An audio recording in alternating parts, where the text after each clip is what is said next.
Ladies and gentlemen, ask all of our guests to please take their seats, and the clocks are a little slow. It is 10:15, so the subcommittee will come to order. Chairman will recognize himself for an opening statement. Today's hearing will examine the Medication Therapy Management Program, MTM, which is part of the Medicare Part D prescription drug program. The Part D program was established as part of the Medicare Modernization Act, MMA, in 2003. MMA required Medicare Part D prescription drug plans to include medication therapy management services delivered by a qualified but taken incorrectly or in excess. They can make patients worse.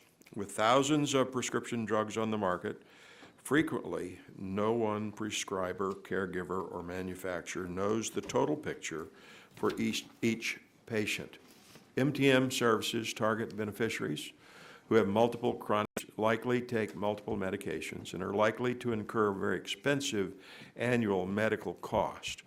The pharmacist can play an important part in MTM. We'll be hearing from pharmacists as they describe their role and apply their extensive medication knowledge as medication experts with the intent of improving patient health outcomes. Medication management is vital to ensuring that covered Part D or prescription drugs are appropriately used to optimize therapeutic outcomes.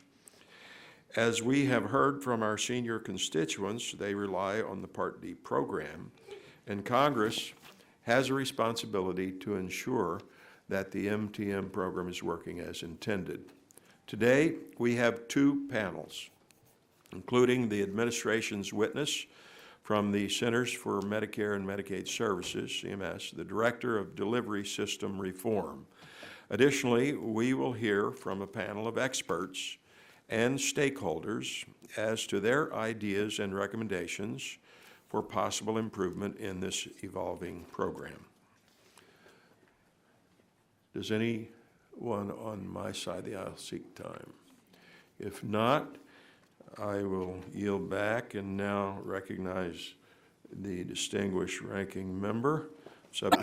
And thank our witness for being here. The cost of poor medication adherence include increased hospitalizations, doctor and emergency room visits, and preventable disease regression. Studies have shown that these add up to cost to the healthcare system of an estimated $290 billion each year. When patients adhere to their medications, the data demonstrates that they are much more likely to have improved health outcomes, use fewer healthcare services such as ER visits and hospitalizations. This is particularly true for patients with one or multiple chronic conditions, as medications are involved in 80% of all treatments for chronic disease interventions. Proper medication adherence leads to improved healthcare outcomes and better disease management. The avoidance, dangerous and costly complications later on is advantageous to the Medicare program at large through decreased medical spending. Recognizing the value of proper medication adherence, Congress created Medication Therapy Management, MTM program as part of the Medicare Modernization Act of 2003. The MTM program was intended to better integrate medication management services to the Medicare Part D program. Specifically, the goal of MTM is to ensure that covered Part D drugs are appropriately used to maximize their therapeutic benefits for Medicare beneficiaries enrolled in standalone prescription drug plans and Medicare Advantage prescription drug plans. However, it's widely recognized that Part D MTM program is not meeting its full potential, and reforms are needed so that seniors can better access these important services. Current statute or regulatory requirements for MTM require services offered based on fairly rigid criteria, which has led to mismatched enrollment and beneficiaries who are likely to benefit from the MTM programs being missed. MTM restrictions require that in order for Medicare Part D beneficiary to be eligible for MTM, they must have multiple chronic conditions, be prescribed multiple medications, or meet an annual cost threshold for prescription drug spending. These prescriptive criteria seem like an oversimplification of patients who may benefit from MTM services and have been cited as a contributing factor to low MTM participation. Another factor that may be contributed to low participation is that the program requires cooperation among several groups, some of which may have competing interests. It's time to look for ways to make effectively target seniors who would greatly benefit from the medication management services and realign incentives so that the benefits to patients in the healthcare system can be fully realized. Last month, the Center for Medicare and Medicaid Services announced a model test of strategies to improve medication adherence among beneficiaries who are enrolled in Part D plans by expanding and improving the use of MTM. This model will run out of CMS's Center for Medicare and Medicaid Intervention, which created by the Affordable Care Act. The enhanced MTM model will assess whether providing standalone Medicare prescription drug plans with additional flexibility and alternative payment methods increase enrollment and better achieve Congress's vision for the MTM programs. I recognize and appreciate CMS for its agency's efforts to improvement the program throughout its history and for piloting the enhanced MTM model. However, demonstration projects are naturally limited in scope, and we won't have full results until 2022. Participation remains very low, and according to CMS, more than 25% of the enrollees would benefit from MTM services. I look forward to working with my colleagues on appropriate legislative solutions to reform the Part D MTM program, provide the completion of the demonstration project. And thank you, and I yield the balance of my time to my colleague from California, Congresswoman Matsui. Thank you so much, and thank you, Mr. Chairman, for holding this important hearing today on the topic of medication therapy management, or MTM. MTM helps seniors take their medication safely, correctly, and increases their adherence. It is an important tool that has been shown to save the system money. If people, especially seniors, have the proper training and education about how, why, and when to take their medications, their conditions don't end up untreated, saving unnecessary hospital visits and other complications. Not only does this save the system money, but it truly benefits the senior, especially those with multiple chronic conditions who may be filling up to 50 different prescriptions per year. It is important that we ensure the seniors have access to MTM within the Medicare program, and I look forward to hearing from our witnesses today about how we're ensuring that that happens. Thank you, and I yield back. Chair, thanks the gentlelady. As usual, the written opening statements of the members will be made a part of the record. We have another hearing on Energy and Commerce going on downstairs, so members will be shuttling back and forth. On the first panel, we have Mr. Tim Groniger, Director of Delivery System Reform Centers for Medicare and Medicaid Services. Your testimony, written testimony, will be made a part of the record. We'd ask you to take 5 minutes to summarize your testimony, and then we'll do questions. So at this point, Mr. Groniger, you're recognized 5 minutes for your summary. Thank you. Good morning, Chairman Pitts, Ranking Member Green, and members of the subcommittee. Thank you for your continued interest in improving Medicare beneficiaries' access to quality, affordable, and well-coordinated health care. MTM, when implemented effectively, can improve health care quality and outcomes for patients and has the potential to lower health care costs by helping to address medication-related issues such as risk of side effects, gaps in adherence to therapy, duplicative therapies, and other issues that could jeopardize patient health and lead to unnecessary risks. MTM in Medicare is a plan-based set of services that tries to improve health outcomes by ensuring that patients are taking their medication safely and as prescribed, by addressing any barriers to their doing so, and by bringing any issues to the attention of treating clinicians. For a variety of reasons, CMS believes that the true benefits of MTM programs have not been realized yet in Medicare.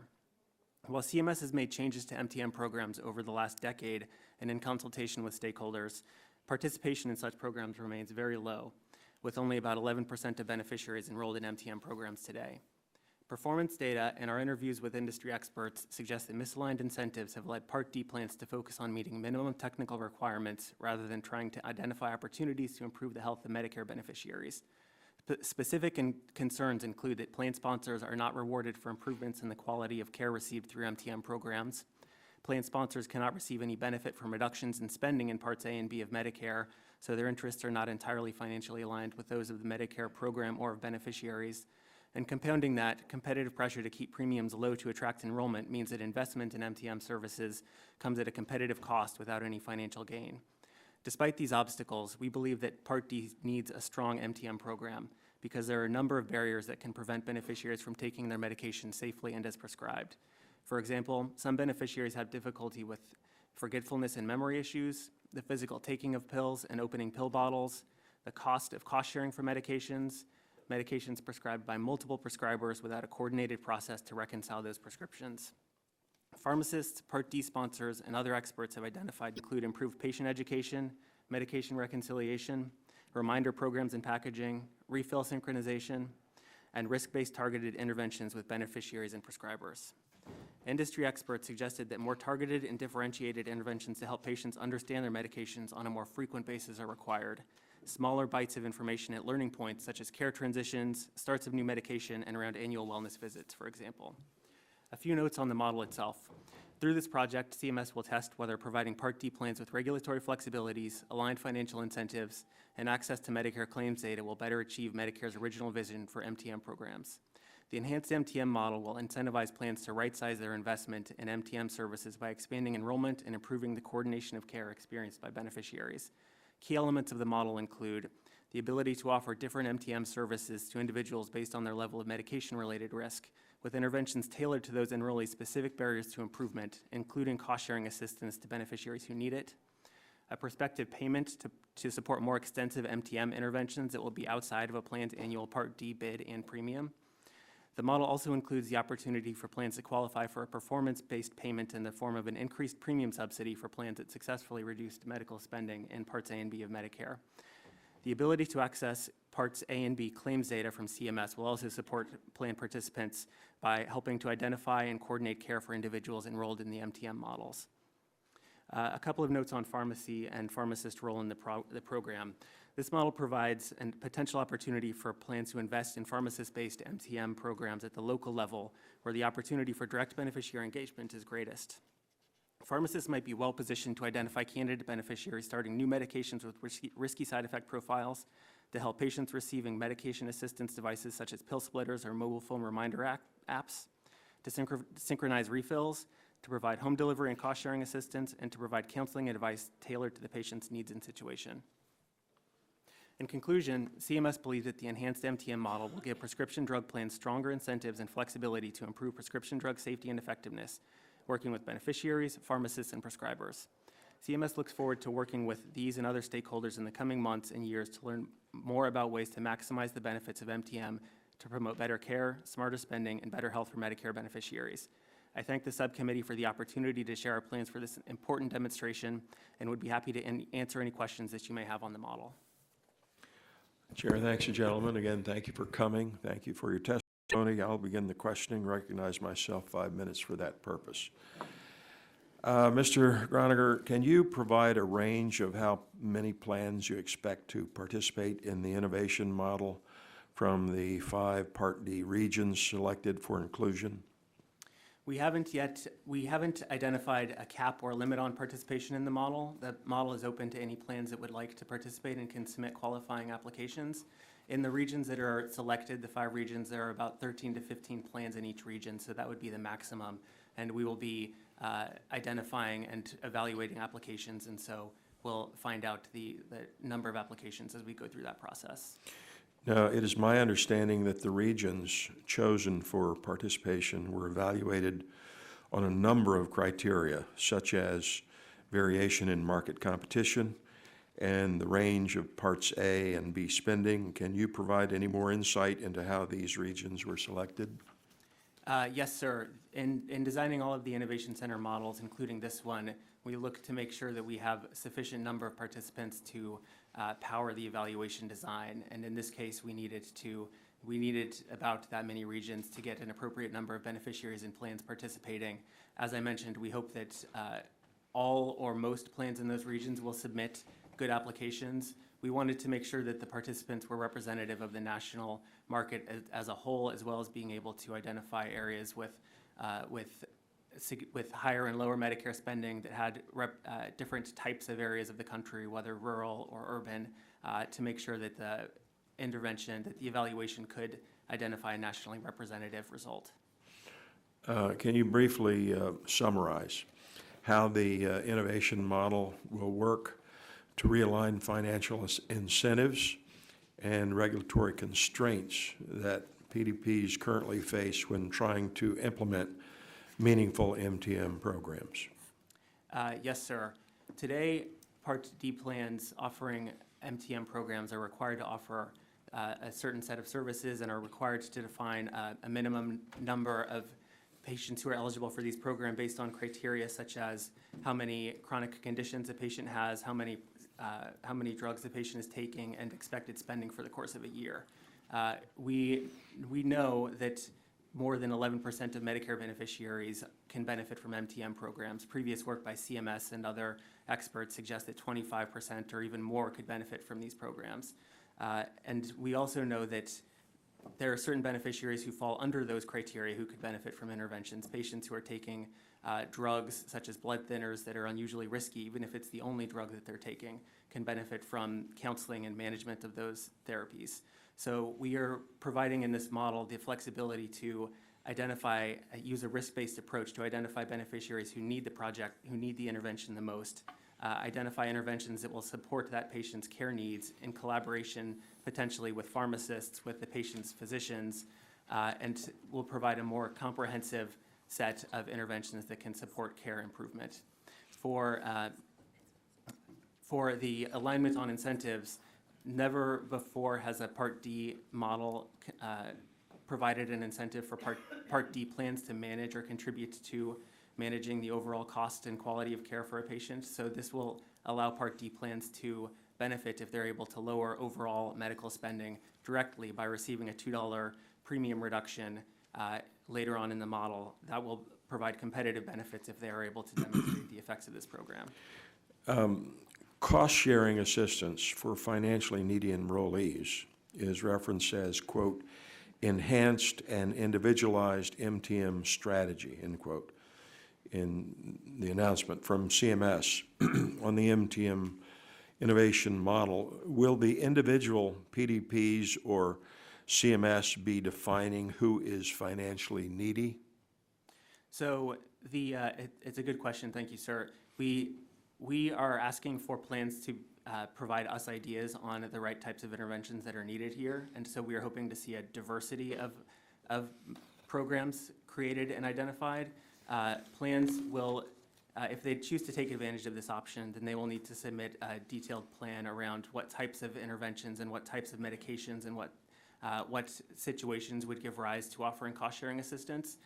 If a patient tells a plan that cost-sharing is an impediment to accessing needed therapy, then that's the type of situation that this model is intended to allow the MTM program to identify. We are not intending that plans would get deep into income determination. And you will be defining what cost-sharing assistance entails. We'll be evaluating proposals from plans and working with them on the right parameters for that type of assistance.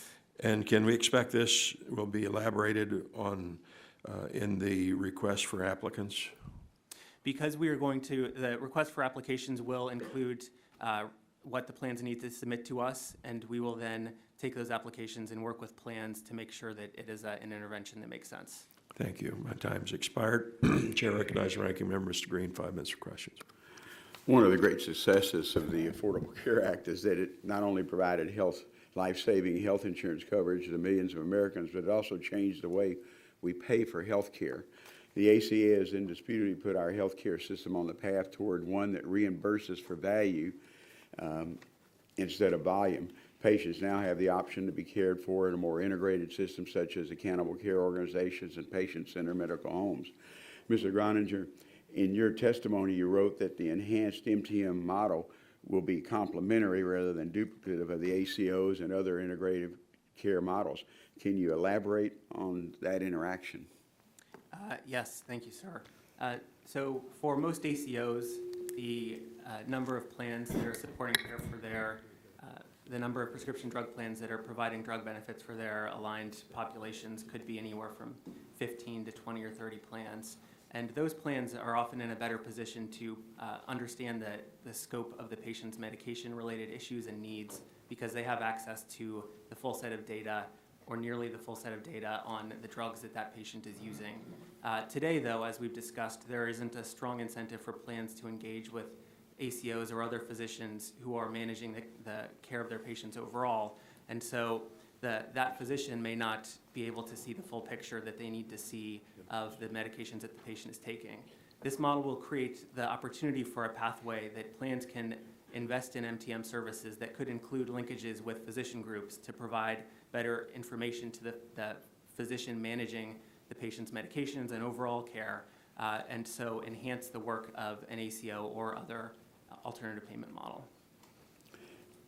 Is it fair to say that enhanced MTM model has the potential to not only work alongside newer patient-centered medical care models, but actually have a multiplying effect on the benefits that the patients may receive? Yes, sir. We think that there are numerous opportunities for these programs to support the care, the care management activities that ACOs and other physician organizations are trying to promote to improve the quality of care that their patients are experiencing. Well, I want to thank you for your work on the MTM program. I believe the enhanced MTM model is an excellent step, and I'm happy that CMS has dedicated the time and effort to thoughtfully improve this important beneficiary services.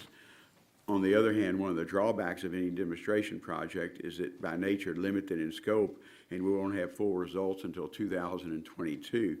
Are these specific aspects of medication therapy management program would benefit from change prior to the completion of the enhanced medication therapy model?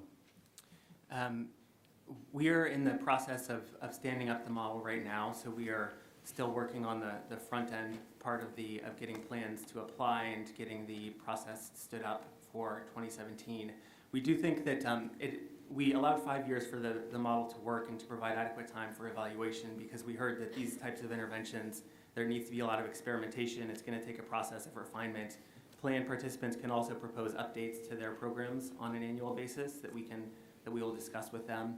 I would also emphasize that even though the model is slated to run for 5 years, we will be evaluating it on an annual basis, and so we will have the opportunities to engage with you as well as to make any needed course corrections in the interim.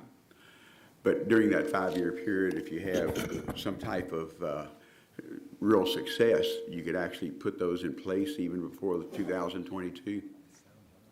If the data is strong enough and if we are able to demonstrate improvements in quality, then there would be opportunity for expansion earlier than 2022, yes. For seniors choosing Part D plans, transparency and ease of understanding are critical to ensure every beneficiary selects the plan that's most appropriate for that individual. One component I believe has been very helpful in this regard is the use of star ratings in the Part D program.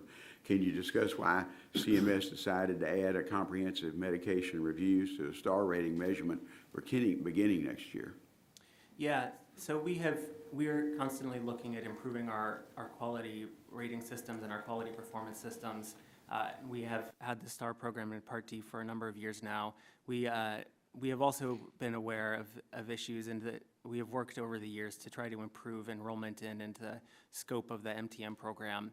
And one opportunity for that was to promote the use and adoption of comprehensive medication reconciliation under the existing MTM program. And we thought that by including a star rating on that would provide some incentive for plans to improve. And that is work that we still feel is important. We think that CMRs are something that is valuable for beneficiaries, and that will be happening across the country and supporting improvement in plans that are not in this intervention. Chair, thanks, Shulman. Now recognize the gentleman from Illinois, Mr. Shimkus, 5 minutes for questions. Thank you, Mr. Chairman. I'm glad I followed my friend from Texas because he had to put in his little plug for the ACA. Well, the plug I have is it looks like it's going to be 10 million under-enrolled, and that most people I talk to are paying more and getting less coverage. So a little tit for tat, just to show that there's a differing views on that piece of legislation. But that's not what we're here to talk about, so we're glad to have you here.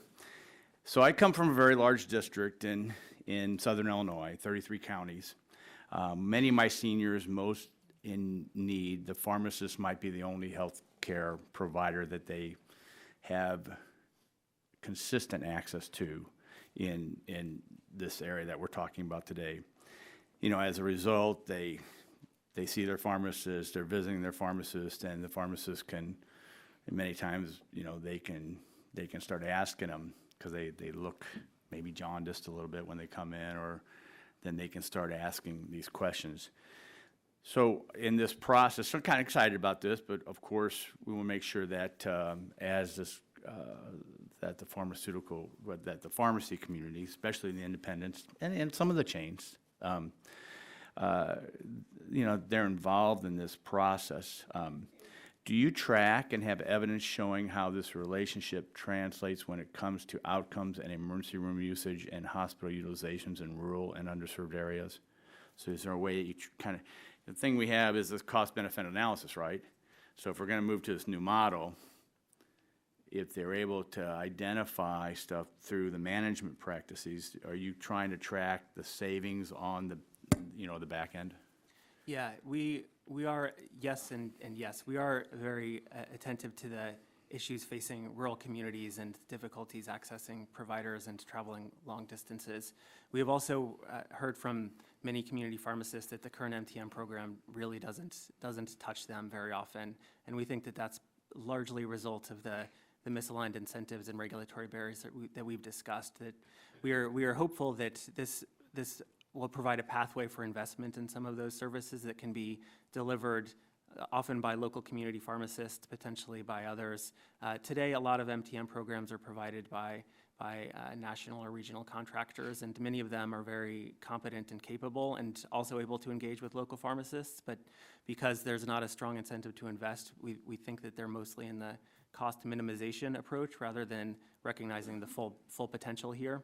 So yes, we think that this will create an opportunity for support of that, and we will also be tracking on a granular level, sort of the intervention by intervention, what's happening in this program and where there are benefits being provided. Yeah, so we want you to make sure you remember the rural and the underserved areas. Sometimes they're the same, but sometimes underserved areas could be in some metropolitan areas too, where there's, we call those, deserts for food and nutrition, but I think that's true, in some of the healthcare delivery issues also.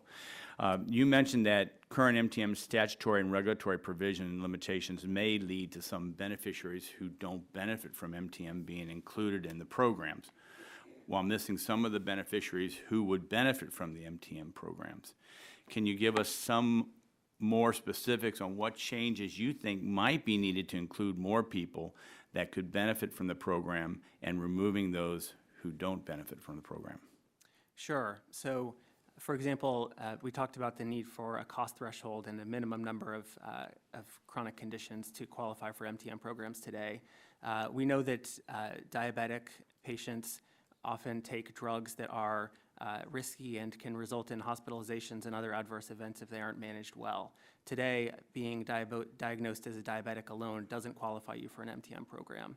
Under this program, the plan sponsor and participant would be able to suggest risk-based interventions such as even just one condition such as diabetes that could qualify a patient for counseling or other types of MTM interventions. And in my remaining time, you state that CMS believes pharmacists serve a vital role in ensuring that Medicare beneficiaries receive and properly use prescription drugs upon which they rely. Can you tell us how we have seen that role increase and evolve over time with the implementation of Part D? Yeah, we talk to a lot of pharmacy groups and pharmacists, and I think that it's fair to say that many of these organizations view themselves, as you mentioned, as part of the healthcare continuum and want to provide more support for their patients than merely filling a script. And we think that this model is an opportunity to support that work. Thank you very much. Thank you, Mr. Chairman. Chair thanks, gentlemen, and now recognize the gentlelady from Florida, Mrs. Castor, 5 minutes for questions.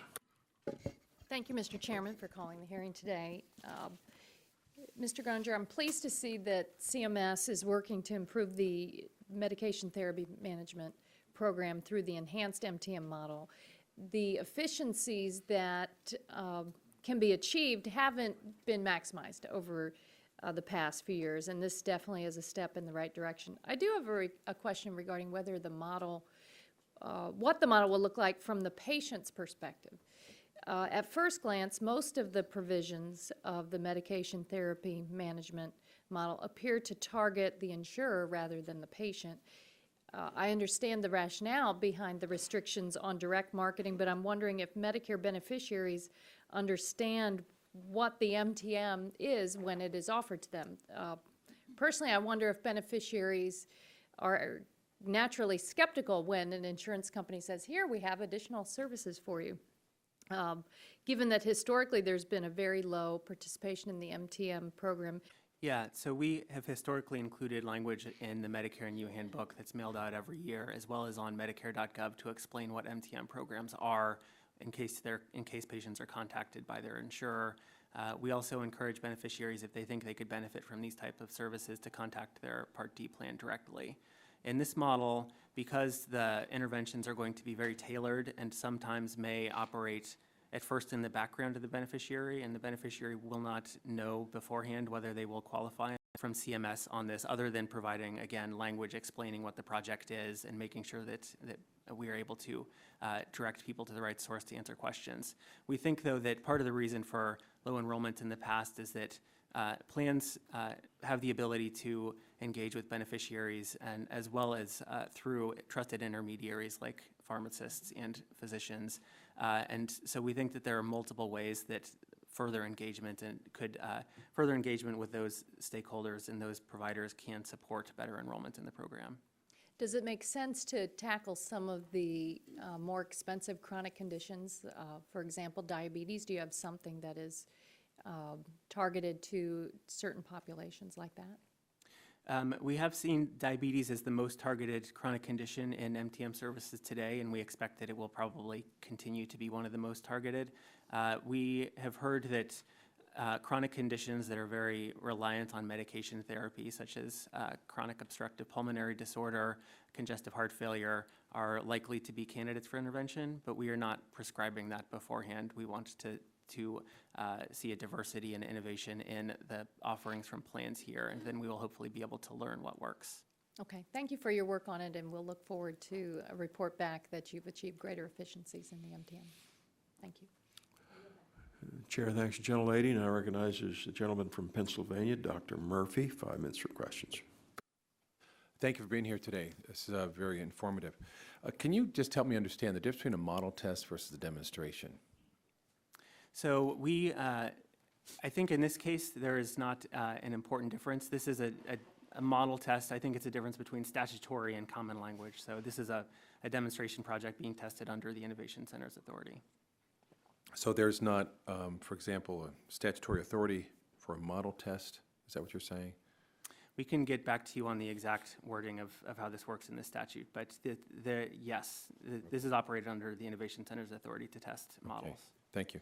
So in an announcement for the MTM innovation model, you say that one of CMS's research questions is what is the impact on patient outcomes and satisfaction? How are you measuring, and what are you using to measure patient satisfaction and outcome?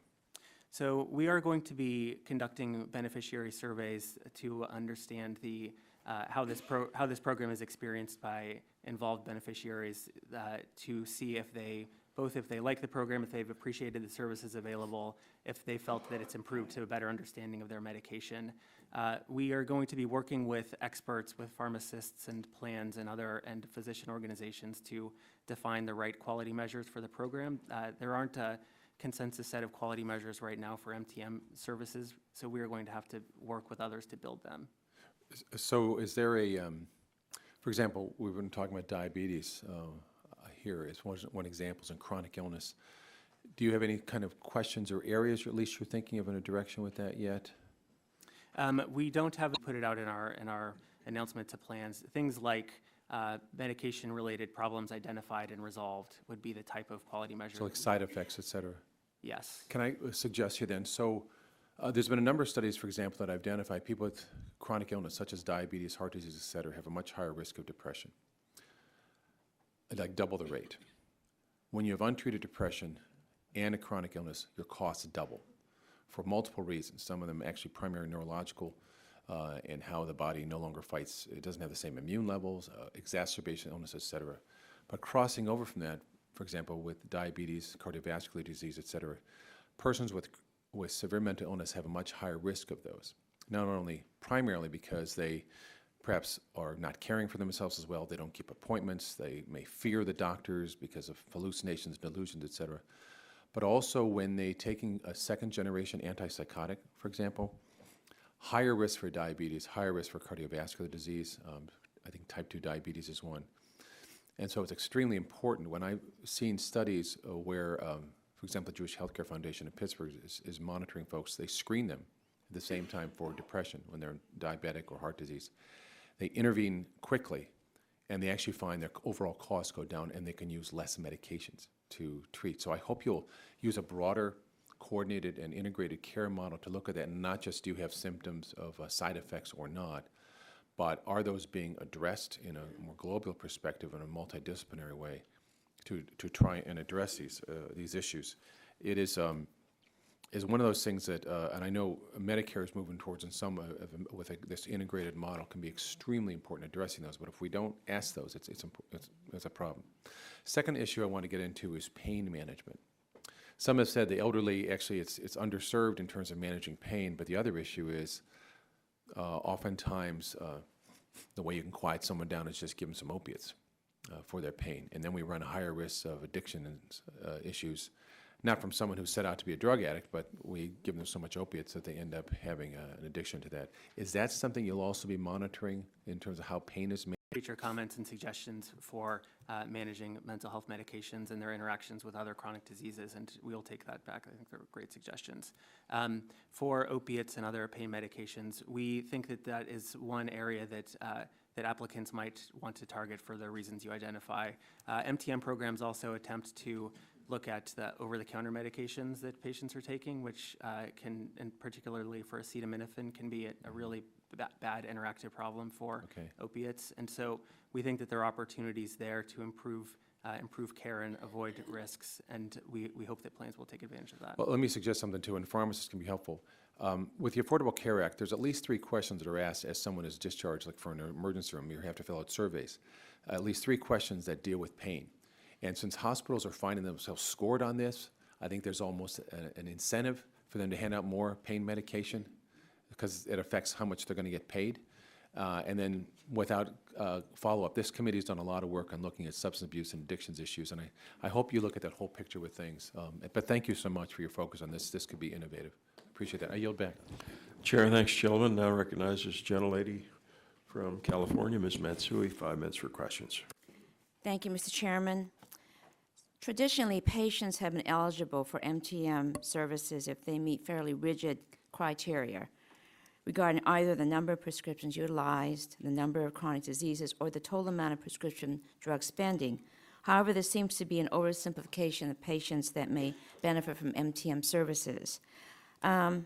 Groninger, in the past, CMS has recommended that Part D plans offer MTM services to additional patient groups beyond the baseline requirements. And we've already talked about patients at high risk for opiate abuse. Are there other groups of patients that are underrepresented in the MTM programs? Yeah, I think that it's probably fair to say because of the low enrollment, we think that the patients overall are underrepresented in the programs, and we think that there are a multitude of condition-specific opportunities available here, including in areas where there's already investment like diabetes and congestive heart failure. So we think we're going to probably have a large amount of good ideas on the table as we go through the applications. I would also consider, too, that there are different populations involved here, which might cause some concern amongst some patients as to communication. And I was wondering whether that is a consideration also. I'm looking at California with large diversity, different ethnic populations. Has there been consideration in that regard? Yeah, so I think inherent to any successful project and application and intervention here is going to be an ability to engage with beneficiaries to help them understand the medications that they're taking. And so plans are going to have to look closely at their enrollees to understand what they need to be successful, to communicate with them, whether it's working with the pharmacists in their neighborhood or whether it's something based out of a physician office or some other organization that can reach beneficiaries who can understand their medications better. I think that will have to be a part of these models. Okay, thank you. I noticed in the new model at CMMI that there's a particular emphasis on risk-based interventions. Can you speak to how a risk-based approach in MTM might improve outcomes? Yeah, and it gets to the flexibilities and incentives that you mentioned earlier. We think that the intent of the statute and the regulations to say the MTM services we know aren't for everybody, but so we need to limit them to individuals with multiple chronic conditions, but it's not for everybody. However, we know that there are individuals who don't reach those thresholds who can benefit, like individuals on blood thinners, medications that can have fatal consequences if not managed appropriately. Even if it's the only drug that patient's taking, they wouldn't qualify for MTM under the current programs. So we think that is an example of an area where we are providing the ability to reach beyond the current thresholds. Okay, well, thank you very much, and I yield back. Chair thanks, gentlelady, and now recognizes gentleman from New York, Mr. Collins, 5 minutes for questions. Thank you, Mr. Chairman, and thank you, Mr. Groninger, for your testimony. Obviously, from the questions and the tone, we're just all trying to better understand what's going on, and clearly looking out for patient safety and cost at the same time are admirable goals, and I think all of us can agree that's a good thing. So just really a couple of questions as I've heard some of the testimony. Am I correct that the MTM program, a beneficiary has to agree with their provider to enter that program? So beneficiaries can opt out of the program at any time, and they will be contacted by the plan, generally speaking, and it will depend on the intervention, and it will require some work with the plans to identify exactly the type of intervention for the right type of patient. Sometimes it might be something as simple as an extra communication at the pharmacist level, so they may not feel like they're enrolled in anything. But patients will have the opportunity to opt out at any time. Yeah. But why would a patient opt out? I mean, if we're looking after their health to make sure they're not taking drugs that could interfere, et cetera, and putting aside the cost factor, why would a beneficiary opt out? I would think that beneficiaries wouldn't and shouldn't, and I wouldn't recommend to any of my relatives to opt out. It's possible that they would, if they. Some beneficiaries don't find the current program where they do an interview, a comprehensive medication review with, say, a pharmacist, and they have to spend 45 minutes talking to that person. Some people will find that an imposition. And so under the current program, some patients opt out. We think that under a better designed program, many fewer would agree to participate. Is there anything that would, but also information that would be available to patients if they tried to opt out? That they might get something that would say, you know, should you rethink this? You should rethink this. Does that type of thing happen, or if somebody opts out, they just opt out? We're going to have to figure that one out as we get the specific projects proposed by plan sponsors. We think, and that will include discussion of how the communications work with beneficiaries. We think that a well-designed program should be sort of self-evidentially beneficial to beneficiaries. Right, I agree. So we hope that that's what we will see, and that we will see much lower rates of opt-out. Only about 1% of beneficiaries in all of Part D receive comprehensive medication reviews right now. We would expect that use of the interventions in this program would exceed that in these regions. So now, as you bring this forward, Western New York, I represent the very rural area of 8 counties and 105 towns in Western New York. We have a extraordinarily high enrollment in Medicare Advantage. It's just been adopted in our area probably like no other. Now, am I correct that the MTM program does not apply to Medicare Advantage plans? Yes, that's right, sir. And why would that be? So one of the reasons that we're pursuing this project is that we recognize that the incentives for Part D plans are different from Medicare Advantage plans. Medicare Advantage plans have responsibility for the total Medicare benefit, Parts A, B, and D. Part D plans only have responsibility for the drug part of the benefit. So they have a different financial perspective on this than MA plans. So the assumption would be someone in Medicare Advantage, those providers are already looking at the interaction of A, B, and D, and should already be doing this? Is that the We aren't idea? assuming that, and in fact, we have data suggesting that there are issues in Medicare Advantage as well. Thanks. So we aren't saying that this isn't something that could benefit Medicare Advantage patients, but as a first step and a first evaluation, we think this is where we have the greatest needs. We would look at whether we should expand it to Medicare Advantage in the future. So that also begs the next question on Medicaid. You would certainly have individuals in Medicaid that have the morbidities, as well as cost and so forth. Is there any thought that this MTM program should also move into the Medicaid world? It's a good question. I think that some of the evidence that we have seen from supporting the use of medication therapy management programs has come from the about whether it makes sense to try to expand that. And is it also, I know my time's running out, is this a 7-year program, as I understand it, this pilot? It's a 5-year intervention with an extra 2 years run out to provide the premium subsidy for plans that perform well in the 5th year. Okay. Well, again, my time's expired. Thank you for that testimony. Mr. Chairman, I yield back. Chair, thanks, gentlemen. Now recognize the gentleman from Oregon, Dr. Schrader, 5 minutes for questions. Thank you, Mr. Chairman. Appreciate you being here, Mr. Gruninger. I'd like to follow up a little bit on the Medicare Advantage piece, and it's a big part of prescription drug delivery in my part of the world, and patently very successful by all accounts. And wondered if you could elaborate drug plans, incentives along the same lines. Everyone's playing from the same deck of cards, and wondered when that might happen.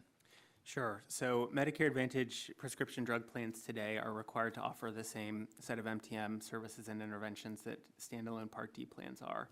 So Medicare Advantage plans do offer the currently existing set of services that we've been trying to improve over the last 10 years.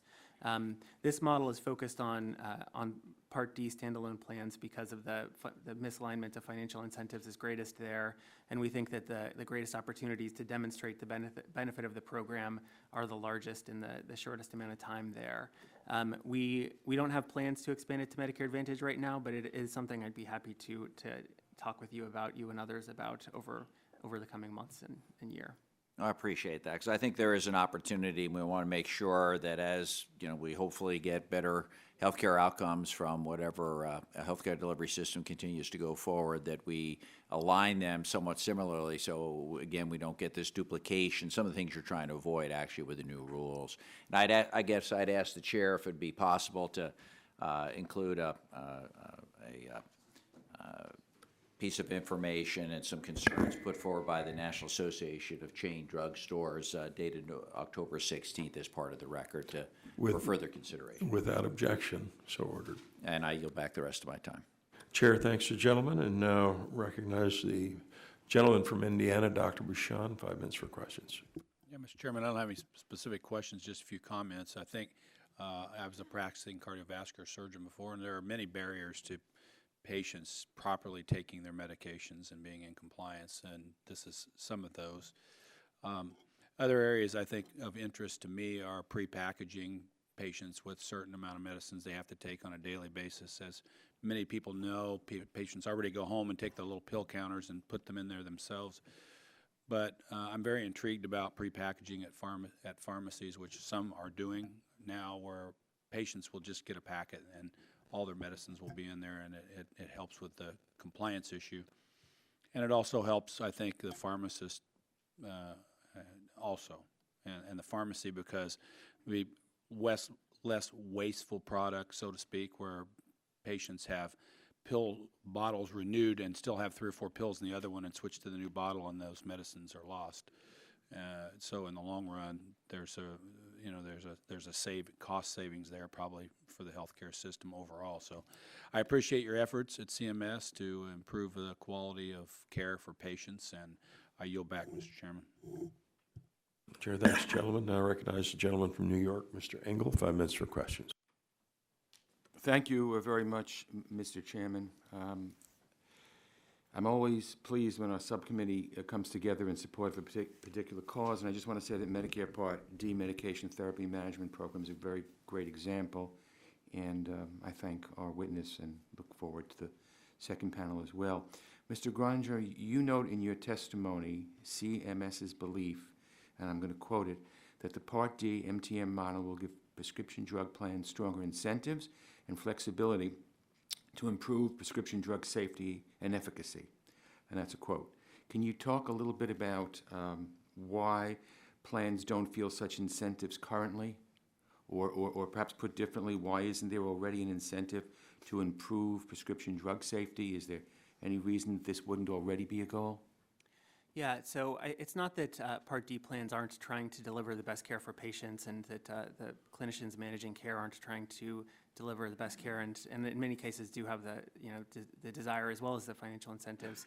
But I think that the example that Dr. Bouchon just gave is a great one of prepackaging medications is something that can help patients remember to take the right drugs, that can help them with the difficulty of opening bottles. But right now, there's just not an incentive for plans or pharmacists to invest if it costs anything.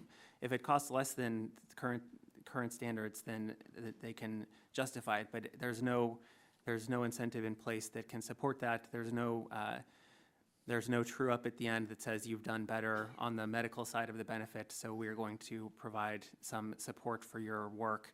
And so because it cuts against the competitive pressures in Part D to keep the premium low, to keep enrollment high, we just don't see the investment that we think is probably beneficial here. And you don't see it down the road either. I mean, because obviously cost is the most relevant thing. Yeah, so Part D plans are incentivized to manage and minimize the spending on prescription drugs, and they, unless they're Medicare Advantage plans, are not responsible for the total cost of care of the benefit, and that makes sense in certain contexts, but it also makes sense to test approaches to making them more attentive and more focused on how the drugs that the patient are taking are supporting the overall patient care, and that's why we've created an incentive to provide to plans so that if they do demonstrate that they can reduce costs on areas where we know that pharmacist and MTM type interventions can drive cost savings, then plans should have the opportunity to share in that as long as beneficiaries from lower premiums. Thank you. I can see from your testimony that CMS put a significant amount of thought into defining the test area for the new MTM model, and I can also see from your testimony that CMS has already carefully considered evaluation methods for this model. I have a clarification I'd like. Why did CMMI choose to make only plans with the basic benefit eligible to participate in the new model? Sure. So like we've talked about for some of the evaluation parts of this, we want to make sure that we get the best test of this model and the best defined set of patients and plans possible. The basic plans are a clearly defined set of patients and populations where we believe there's significant need for these services. Over time, just as with Medicare Advantage, we would want to look at whether it makes sense to expand to enhanced coverage as well. So what percentage of plans overall will be participating in this model nationwide? Nationwide, I'm not sure of the percent overall. It's in 5 regions, and I think there are 34 PDP regions. So it'll be a minority of the population nationwide, but a non-trivial minority. Okay. Thank you very much. Thank you, Mr. Chairman. I yield back. Chair, thanks, gentlemen. Now recognize the gentleman. I'm glad that Virginia is in the program area that's going to be tested. The CMS and the Center for Medicare and Medicaid Innovation recently announced plans to conduct a pilot allowing Part D plans the opportunity to utilize new and innovative approaches to medication therapy management. I've been a supporter of this and expanding the MTM program and co-sponsor of Kathy McMorris Rogers' bill to do so because I think better adherence to medication will keep our seniors healthy and lower our costs for chronic care. Does CMS plan on rolling out successful approaches, those that prove to be successful, to the entire Part D MTM program before the end of the 5 years that the pilot is scheduled to take place or to last? So for all Innovation Center projects, our goal is to identify pilots and demonstrations that both improve the quality of care experienced by patients and reduce program costs. And if they meet those tests in the evaluation, then there is the opportunity to expand them on a larger scale or even nationwide. So that would be our hope for this model as well, that we get really strong results and that we're able to expand it and to provide these types of improvements on a nationwide basis if we can get the research base behind it. And if you discover that before the end of the 5-year period, do you feel like you'll roll it out before the end of that 5 years? We will always be contingent on the data and making sure that we have a clear understanding of how the program's working for patients and for the Medicare program. But we went with 5 years, not because we wanted to wait 5 years, but because we heard from plans and other stakeholders that there was a lot of experimentation that's going to be required here, and it's going to take some time to get it right. And so we wanted to make sure we allowed for that and not find ourselves feeling like we really got up and running in year 3 and the project's over. So we wanted to make sure that there's the opportunity to identify successful projects. If we are able to find that things work great in year 1 and year 2, then we would be happy to talk with you and others about the right way to expand that and scale it up sooner than 5 years. Okay, I appreciate that. I'm glad you're here, and given your role at CMS, I wanted to go off subject a little bit and mention another Part D reform that I think is important. I know others disagree with me. But I know last year CMS released a broad rule which was ultimately not finalized. That rule contained a provision to allow for any willing pharmacy to participate in Part D preferred network programs. This is an issue of great importance for rural seniors and pharmacies that I represent. Seniors ought to be able to go to their local community pharmacy and get the lowest price possible, instead of being told by an insurance plan they need to travel upwards of 20 miles to go to a different drugstore. Now, in my district, that doesn't sound like a lot, I guess, if you come from a flat land area, but I represent the mountainous parts of Virginia. And in my district, that 20 miles could result in up to an hour in travel time. In fact, from Hayside to Clintwood is only 18.1 miles. Those are 2 towns in Dickinson County in my district. But the mayor of Hayside tells me that if he's going to a meeting in the county seat in Clintwood, he plans on an hour, because any weather condition, a coal truck, a timber truck, or any traffic problem of any sort or nature on a mountain road means you're not going to get there on time. So he makes plans to travel an hour, and it's just not right to have our seniors having to make plans to travel an hour to get to the pharmacy that may be designated by a computer as being close by, but is not in reality. So that's why Congressman Welch and I, along with 59 bipartisan co-sponsors, have a bill in, H.R. 793, to ensure senior access to local pharmacies. And we're hopeful that that will go forward, and encourage CMS to take a look at this, and would love to know if you have any comments. Yes, sir, thank you. And I do come from flatlands in Kansas, where we go by about a mile per minute. If you have to take longer than that, then we're unhappy about it. The specific provisions you referenced in the rule from last year, we don't intend on in pursuing those at this time. We do think that improving and making sure that the pharmacy networks in Part D are robust is an important project, and it's something that we're continually looking at. Appreciate it very much, and yield back. Chair thanks, gentlemen. Now recognize the gentleman from Maryland, Mr. Sarbanes, 5 minutes for questions. Mr. Chairman, I don't have any questions. I just want to associate myself with the comments of Mr. Griffith on the any willing pharmacy provision. I yield back. Chair thanks the gentleman. All right, we'll go to Mr. Long from Missouri, 5 minutes for questions. Thank you, Mr. Chairman. And Mr. Goniger, what's the need for this innovation model? So we think that the project, that the medication therapy management model to date, medication therapy management program to date, hasn't delivered the benefits that we and others and Congress were intending for it when it was created in 2006. We think that there is a lot of need for better management of prescription regulatory barriers that we are trying to address in this project. Okay. And then back in 2012, November, I think, the CBO identified the cost savings potential of medication adherence in the Medicare program. And does CMS believe the program is designed to encourage medication adherence, can improve the quality for beneficiaries and decrease cost? Yes, absolutely. We think that increasing adherence is likely to be one of the major tools in the toolkit of successful applications here. We think that applicants will also look at projects to address side effects, to address duplicative therapies, if any are identified, and look at managing potential risks of drugs. So we think that improving adherence is likely to be one aspect of many of these programs. Okay, thank you. You covered a couple of my questions I had a little earlier, so with that, Mr. Chairman, I yield back. Chair thanks, gentlemen. Now recognize the ranking member of the full committee, Mr. Plone, 5 minutes for questions. Thank you, Mr. Chairman. Mr. Groninger, I'm very pleased that just over 5 years ago, the Affordable Care Act was signed into law, and the legislation expanded insurance to those who need it the most and provided important protections for MLR. Has CMS issued, so I'd just like to ask you about one aspect of the law that pertains to medication therapy management, and that's the medical loss ratio, or MLR. Has CMS issued criteria as to what MTM services must contain in order to be considered quality improvements?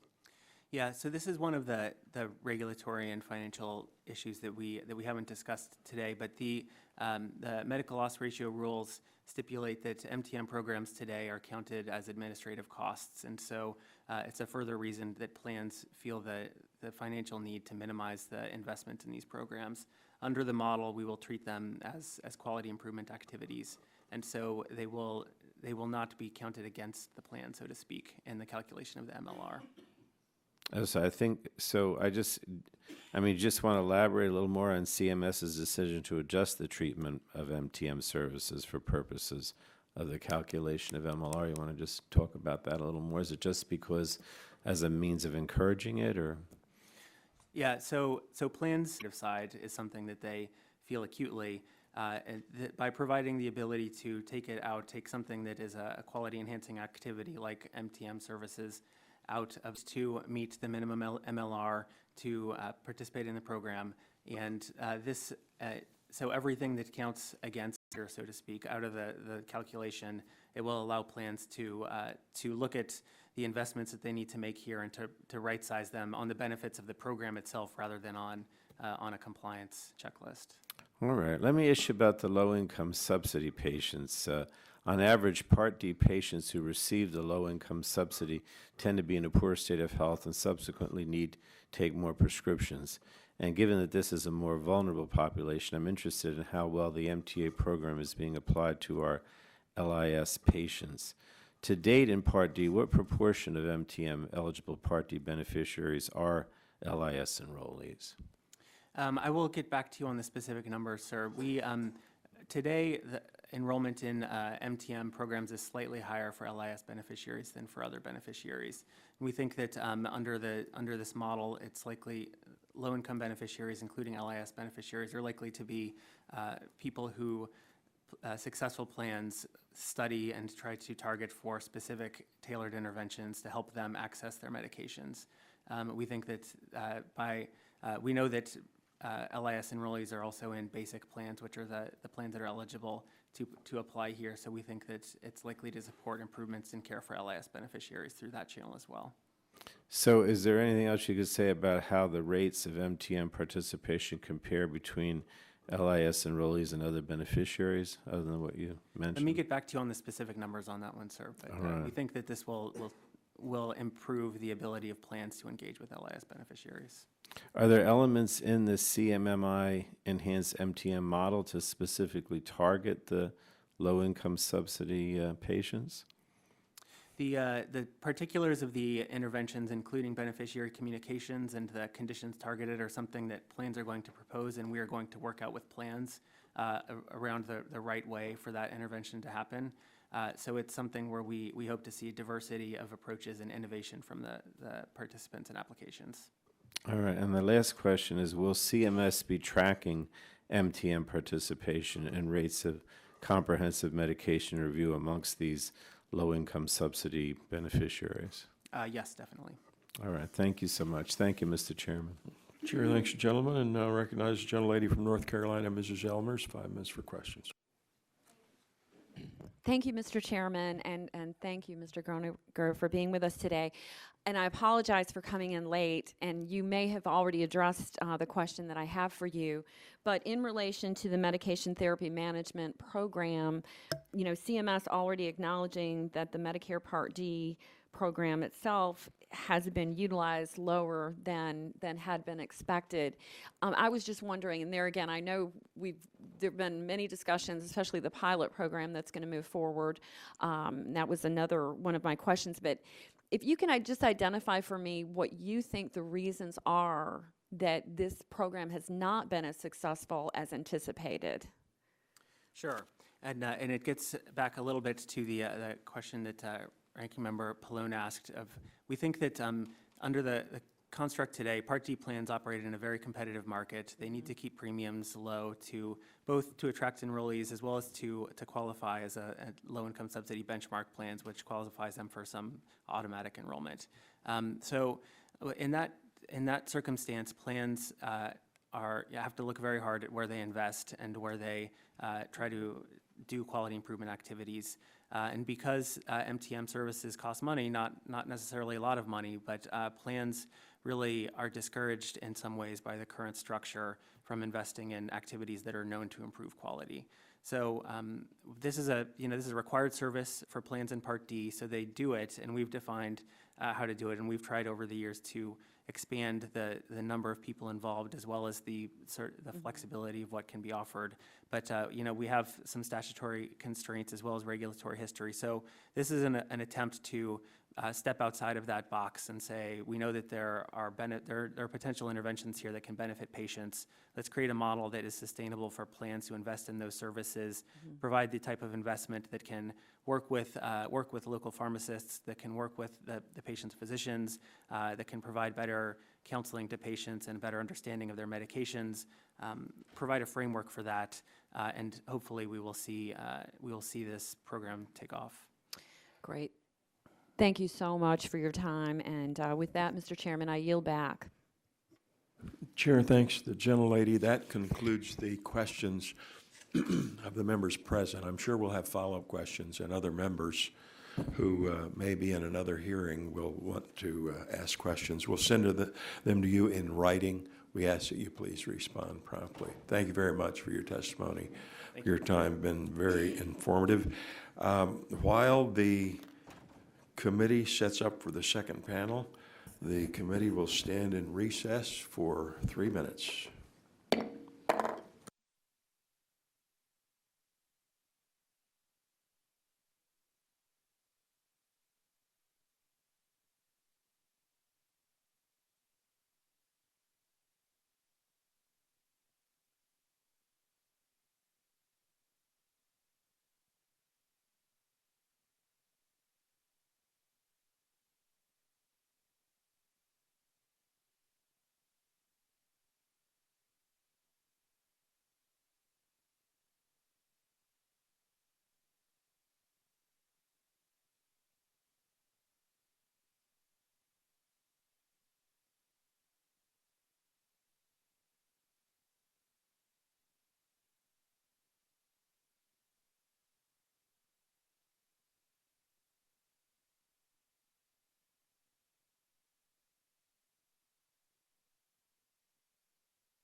All right.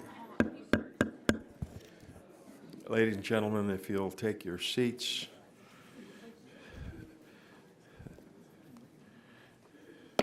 Subcommittee will reconvene. I'd like to submit the following documents for the record.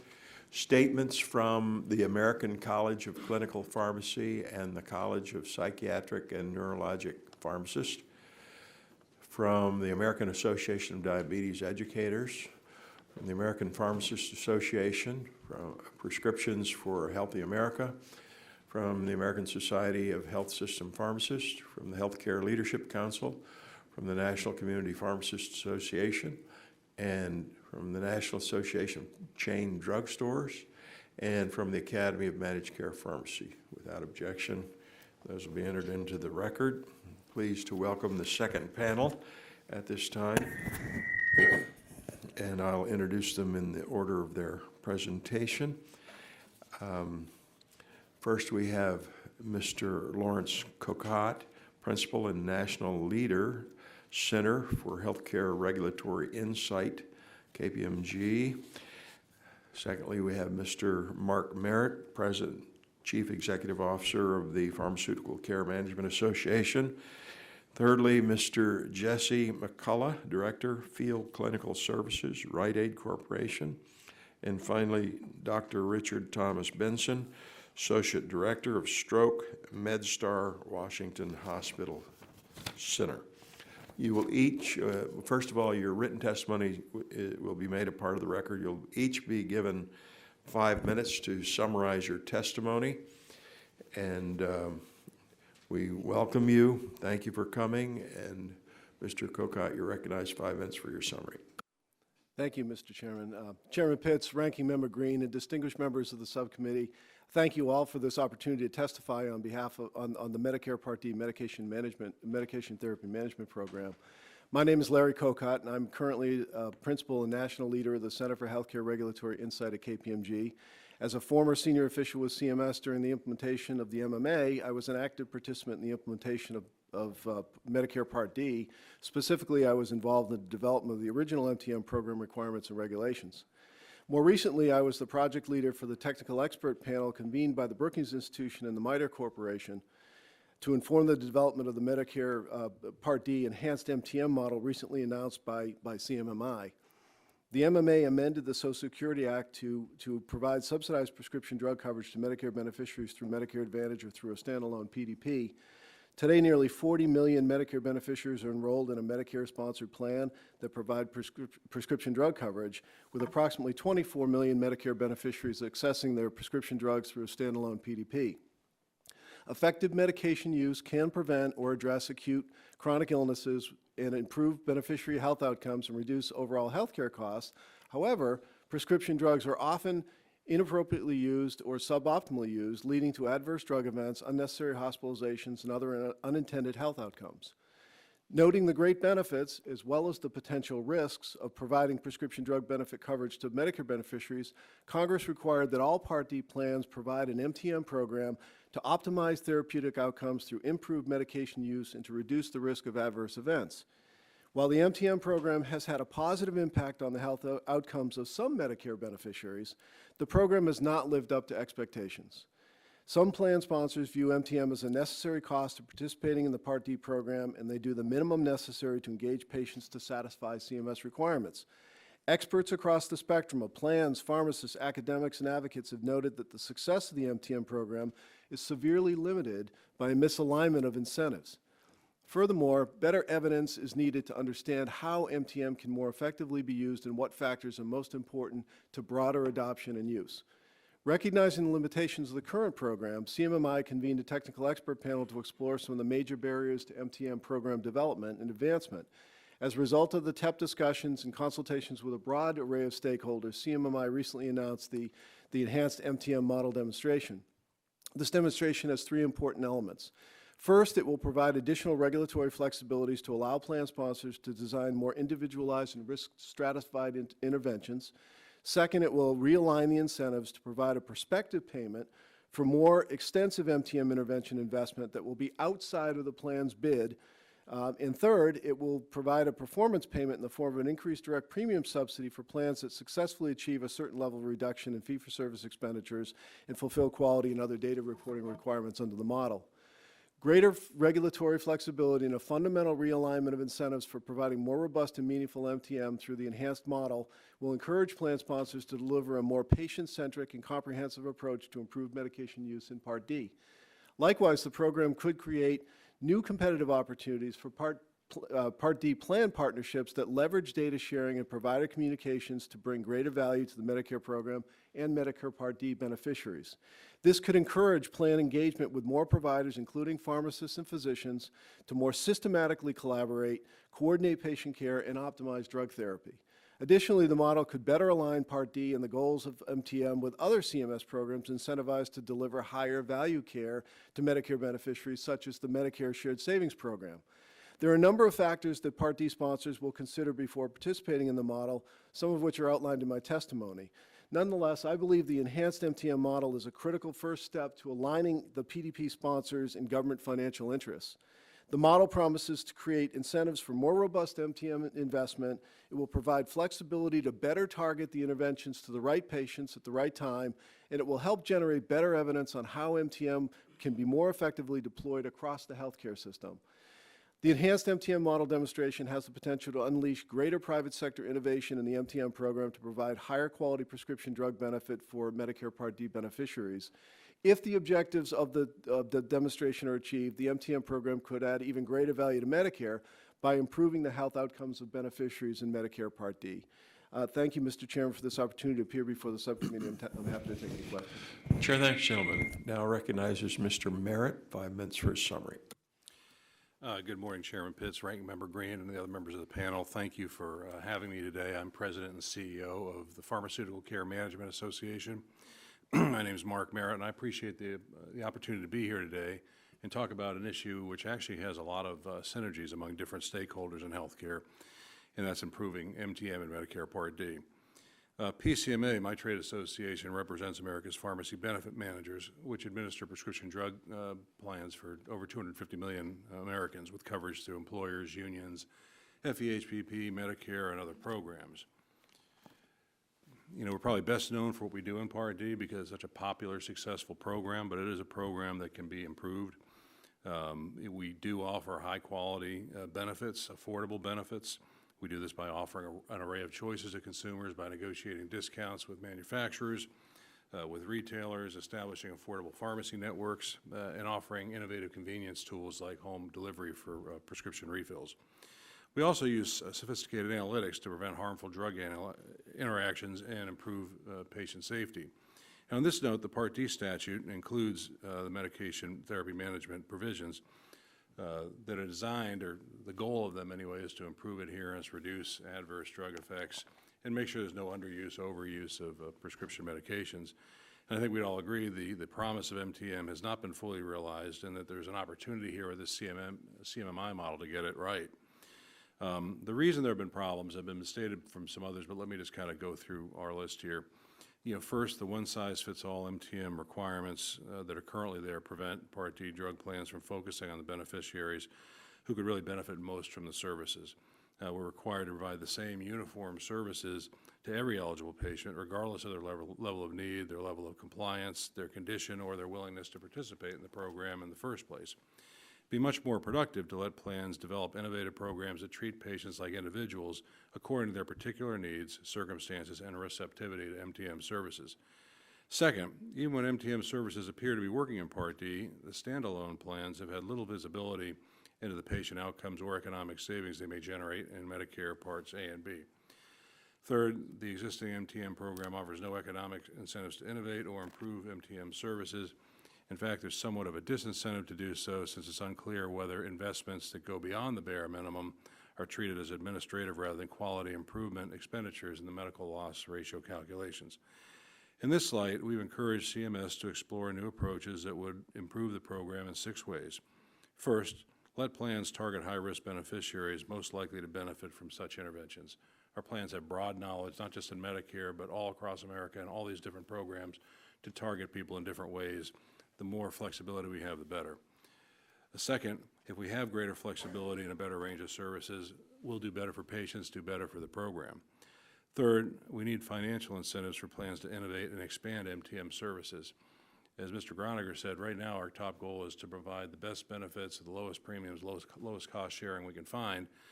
And if MTM has been a kind of a low return project so far because of the way it's structured, there's not going to be a huge amount of investment in there if it comes at the expense of premiums or other things that patients really value. Fourth, we'd like to count expenditures for expanded or innovative MTM services as quality improving activities for purposes of MLR. Then five, we want to focus on clinical outcomes instead of just procedural or process measures like medication counts or completed CMRs.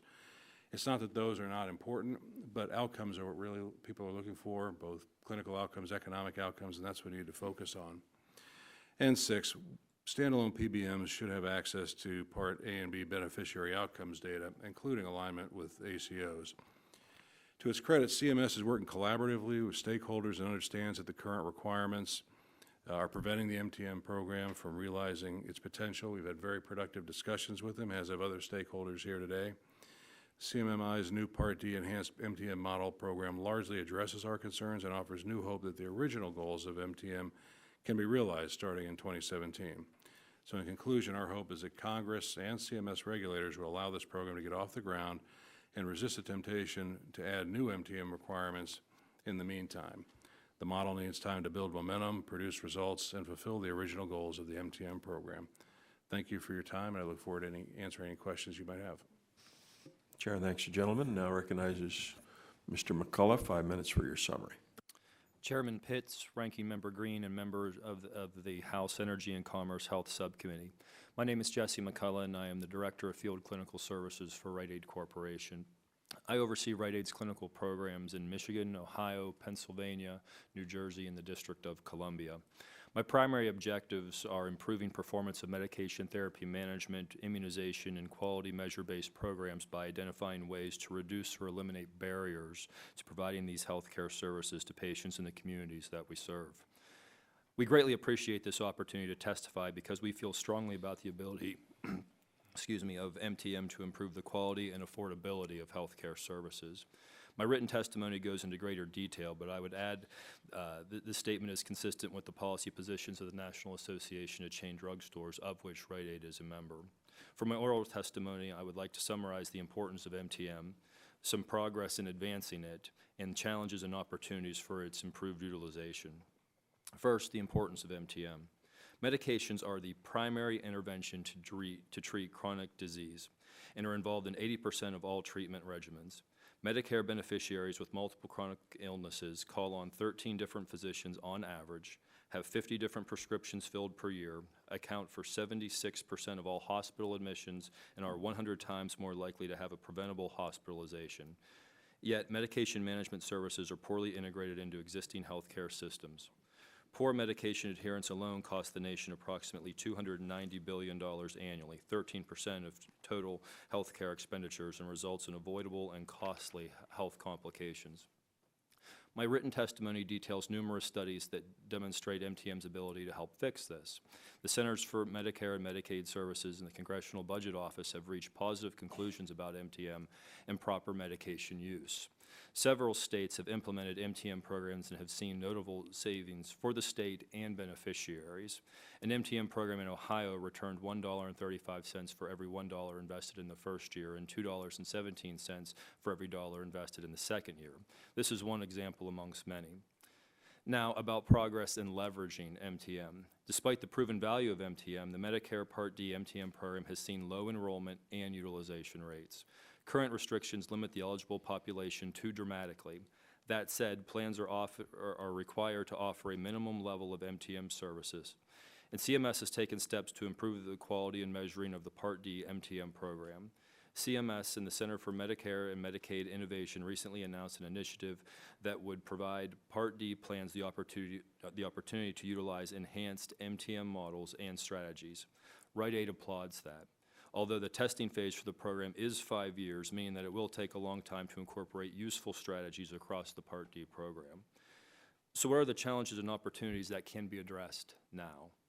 Rite Aid has participated in MTM programs since their inception.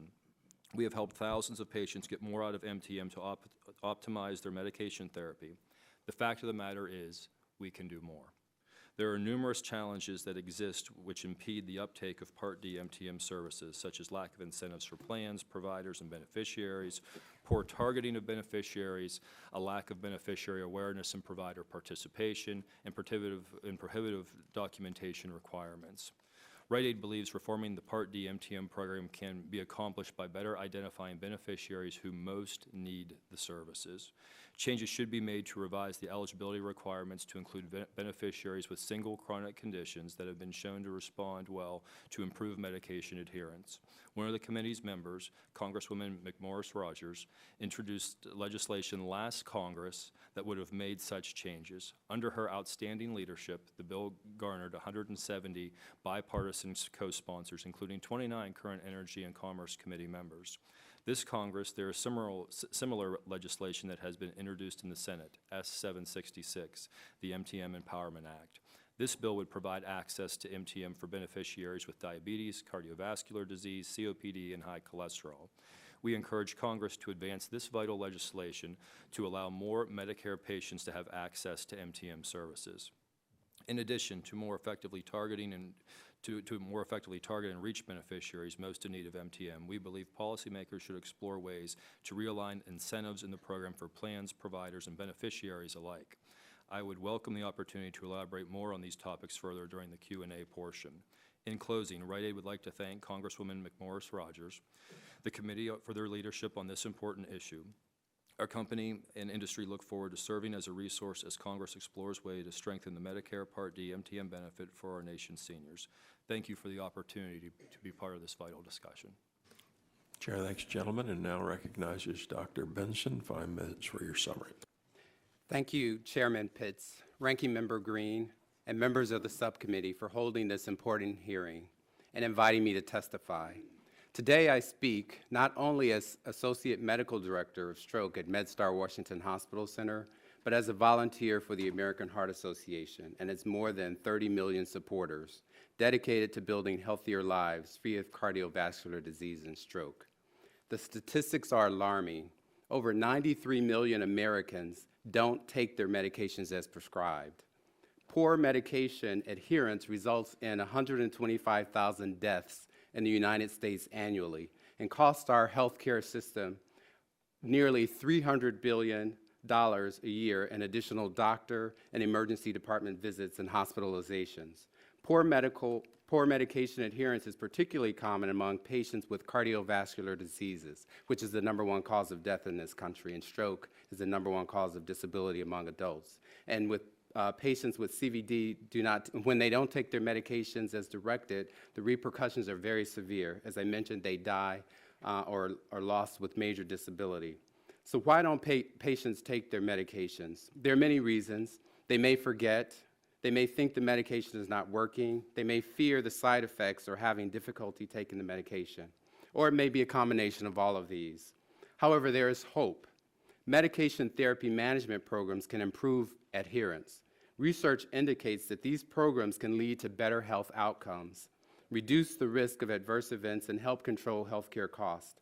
For example, the American Pharmacist Association Foundation created a community-based MTM program focused on CVD risk factors such as hypertension and hypercholesterolemia. The results were impressive and across the board. The proportion of program participants achieving targeted blood pressure level increased, while heart attacks and other cardiac events fell by more than half, as did patients' use of emergency room and other hospital services. In addition, healthcare costs paid by employers declined by more than 45%, and the percentage of health plan costs related to CVD decreased from approximately 30% to 19%. A 2013 CMS report showed that patients suffering from congestive heart failure and diabetes enrolled in MTM programs had improved medication adherence with considerable hospital cost savings. This was particularly true for those who received comprehensive medication review. The American Heart Association supports policies that would ensure access to these vulnerable services, especially for patients most in need. Passage of the Medication Therapy Management Empowerment Act of 2015 is critical to ensuring that a greater number of Medicare beneficiaries have access to MTM services. It would amend current MTM criteria to allow beneficiaries with a single chronic condition, such as hypertension, high blood pressure, to be eligible for these services. While the MTM Empowerment Act of 2015 has not yet been introduced in the House this Congress, we salute Representative McMorris Rogers' past work on this issue and for introducing legislation similar to this act. The American Heart Association was also encouraged when the Center for Medicaid and Medicaid Innovation announced its new enhanced model to test strategies to improve and strengthen medication use among Medicare beneficiaries enrolled in Part D. MTM services currently offered by Part D plans fall short of their potential to improve quality and reduce unnecessary medical costs. This is an important step to provide these programs with regulatory flexibility and to identify new ways and strategies to improve Medicare patients' health outcomes. The American Heart Association strongly supports the MTM enhanced model, as both seniors and health plans that cover them could benefit from stronger adherence to prescription medication. We look forward to its launch in 2017. In conclusion, the American Heart Association believes that medication therapy management services play a critical role in ensuring patients meet their health care needs. We support greater access to these services and better patient education about medication adherence. We further advocate for improved care coordination between providers and utilizing existing relationships between pharmacists and prescribers to identify and help reduce barriers to improve drug adherence for those most at risk. It could allow a patient to attend his grandchild's baseball game or walk his daughter down the aisle. These are the outcomes we can all support and work towards. I thank you for giving me the opportunity to testify on this important issue, and I would be happy to answer any questions. Chair thanks the witnesses for their testimony, and we'll now begin questioning. In the interest of my colleague's request, I'll now recognize Mrs. McMorris Rogers for her 5 minutes of questions. Well, thank you, Mr. Chairman, and thank you for holding this hearing on MTM, and appreciate all the witnesses being here and providing your insights. I think we recognize that there's a lot to be gained if we could focus more on getting the program to function at a more efficiently, but also the impact that it has on medication adherence, which is a goal that we can all share. Certainly, community pharmacists have been at the forefront of providing services such as medication therapy management. Pharmacists provided services such as MTM are important tools in our effort to improve medication adherence, patient health, as well as to improve healthcare affordability. I wanted to applaud Rite Aid for their active management and leadership on this issue, engagement with nearly 12,000 pharmacists across the country that are on the forefront every day, interfacing and treating patients. And Mr. McCullough, I wanted to start by just asking if you would review, I know you highlighted some, but as you think about the current program, the Medicare Part D MTM program, just review some of the benefits, the challenges that you're seeing day in and day out at Rite Aid. Well, the biggest challenge that, let me start with the benefit. We have the opportunity with nearly 12,000 pharmacists trained to provide MTM services, to be able to contract with a number of different plans to provide these services, and we do that anywhere we can. It's been tremendous. That being said, the identification of patients who are eligible is probably one of the bigger challenges that we have. Being able to expand that eligibility would be vital to help on in a number of ways. As it is right now, the patients that come to us, they are oftentimes very, very complicated. They have a number of issues going on, and what we try to do is we try to engage them to help make sure that any disease state that they have is being appropriately treated, and any treatment that they have has a corresponding disease state for which it matches up. And through that process, they identify, a number of drug-related problems and work towards the resolution and the documentation to be able to communicate with other providers to make sure that we're all on the same page. Some of the biggest things that we have is just being able to get people in the door. for these services. So while people may be eligible, getting them to accept that service is sometimes challenging. You have a number of patients that are somewhat skeptical. They're maybe a little naive of what the benefit of that program is. I would suggest those are a couple of the bigger things that we see is we say, well, you know, my doctor takes care of that. There's some perception that, you know, the healthcare there's a healthcare system that exists that's different in their mind than what actually exists out there. So address what you think a successful MTM program would look like, and then also highlight the populations that you think will benefit most. I think what would be most successful is where we can intervene the earliest. You know, the old expression goes, an ounce of prevention is worth a pound of cure.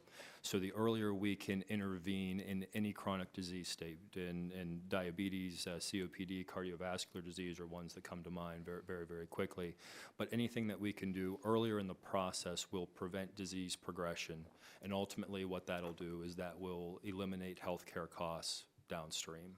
So if we can intervene with a diabetic to prevent morbidities such as blindness, amputation, so on and so forth, those are benefits that are direct costs related to the healthcare system, but then there's also quality of life things that come in as well.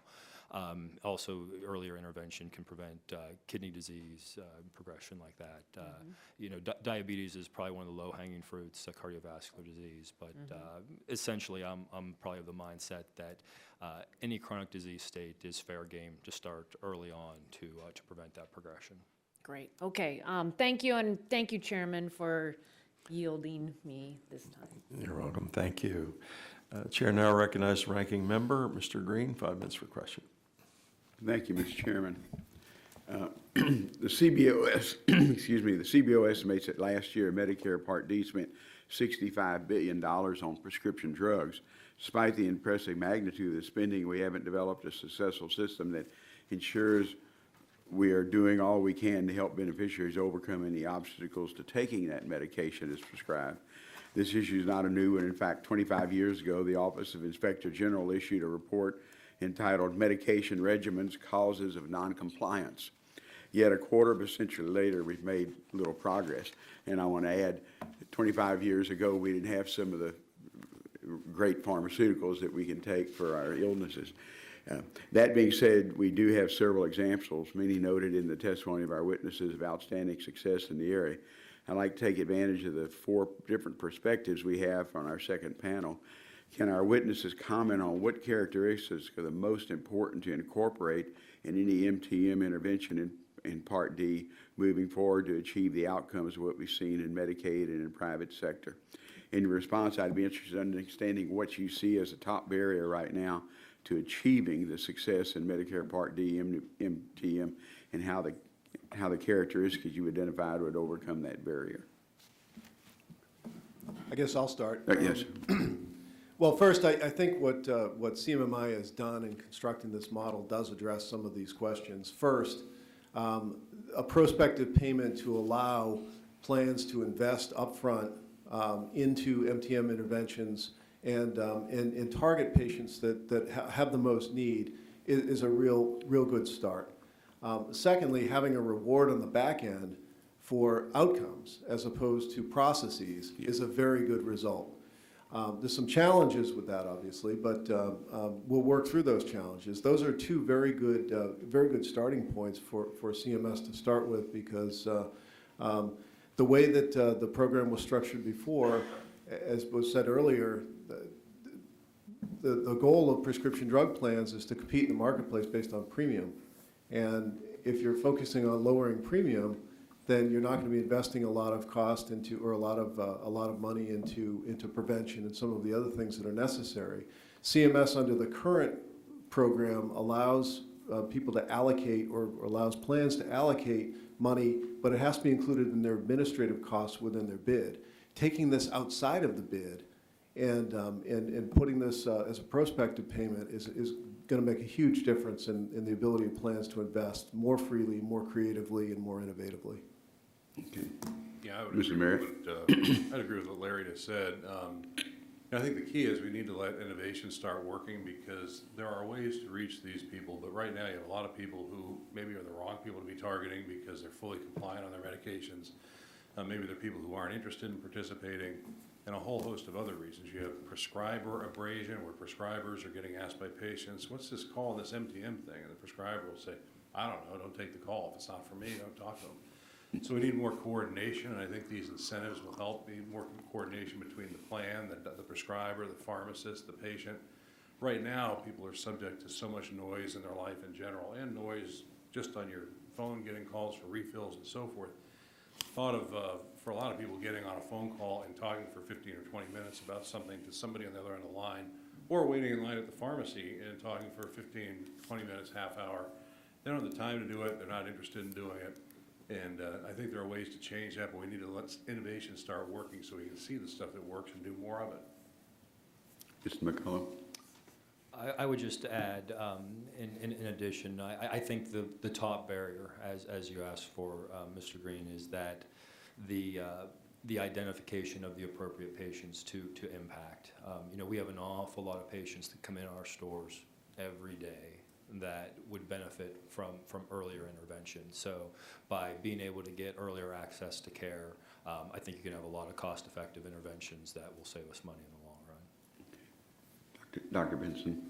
My idea of a excellent MTM intervention would be to truly embrace healthcare wellness and not illness, where we create a medical home for each individual, as we talked about, in a medical neighborhood, where a physician would go, where a patient would go to his or her physician, be evaluated, medications are prescribed. That patient would then go to a pharmacist, have the prescription filled. The pharmacist would be there, be an intermediary who could explain the side effects of the medication and also help with possibly checking blood pressure or blood sugars periodically. If there's an abnormal value, that information will be relayed back to the physician, and then that patient could go back to the physician, and we're truly creating a neighborhood of health and wellness where we're catching abnormalities early, we're catching people who are not being compliant. We're truly developing a medical home and a medical neighborhood to deal with these diseases.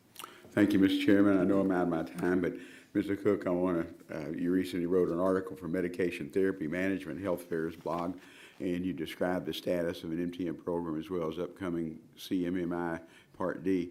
I'm interested in your thoughts, and we might contact you on, as we go further. So thank you. Yeah, Chair. Thank you. Chair, thanks, gentlemen. I'll now recognize myself 5 minutes for question. Mr. Kokot, we'll start with you. Can you elaborate on your experience at CMS in developing the original MTM program, please? Sure. Congress actually established the MTM program through the MMA, as you know, and Congress left it to CMS to fill in some of the blanks, and that is the number of drugs that would qualify, the number of chronic conditions, and the dollar amount. As you'll recall, Mr. Chairman, when we were implementing the MMA, and specifically Part D, we didn't know whether anyone was even going to provide a prescription drug benefit at the time. We were hoping people would come if we set up the party. The other thing we didn't know was whether it would be affordable. And then finally, with regard to the MTM program, we didn't have a lot of evidence on what would work. So the idea behind setting up the MTM program the way that we did was to get it set up, get it running, make it affordable, and then learn through the process, learn through time, and then add and develop the program. As you may know, the CMS, when we rolled out the Part D final rule, we called the Part D, or the Medication Therapy Management Program, we said it had the potential to be the cornerstone of the Part D benefit. And I truly believe that that is true still, and it will become the cornerstone of Medicare Part D benefit. But it's going to take some innovation, and that's what this model is intended to bring to it. It's probably overdue, but it's about time. Looking to the future, if you'll just continue a moment, what can Congress do to make sure MTM is reaching its fullest potential? Well, I think one of the things that Mark said is important, and that is, let this model work. Don't allow administrative barriers to get in the way. There's other things that we may want to experiment with. CMS has been very adamant about about marketing this new benefit or this new model to beneficiaries. We've got to do more to engage beneficiaries in their care. We're just not doing enough of that, and that may be a barrier to engaging people in the care.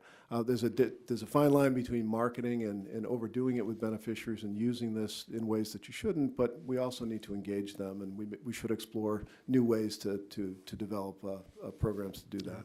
Thank you. Mr. Merritt, what flexibility do plans need to enhance the MTM program for their beneficiaries, and does the CMS model provide you with that flexibility?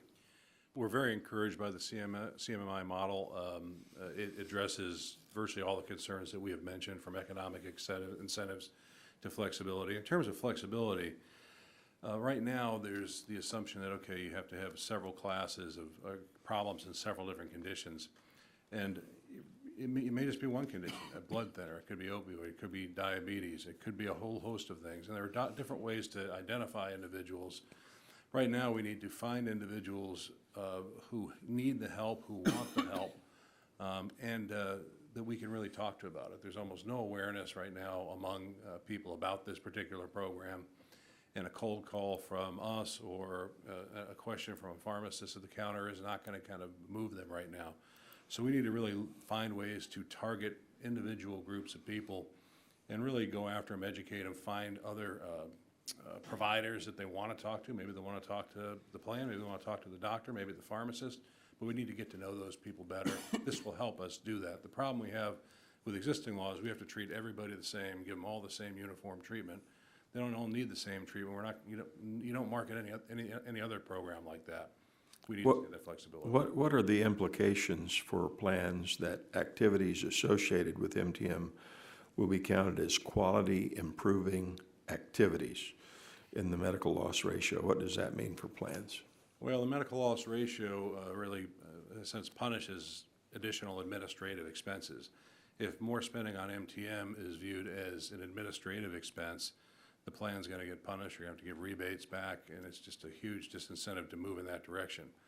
The intriguing thing about the CMMI model is you'll have separate payments that are outside of the whole MLR, outside of the bid, where plans can have flexibility to invest in these things, to get a return on that investment, to see what works.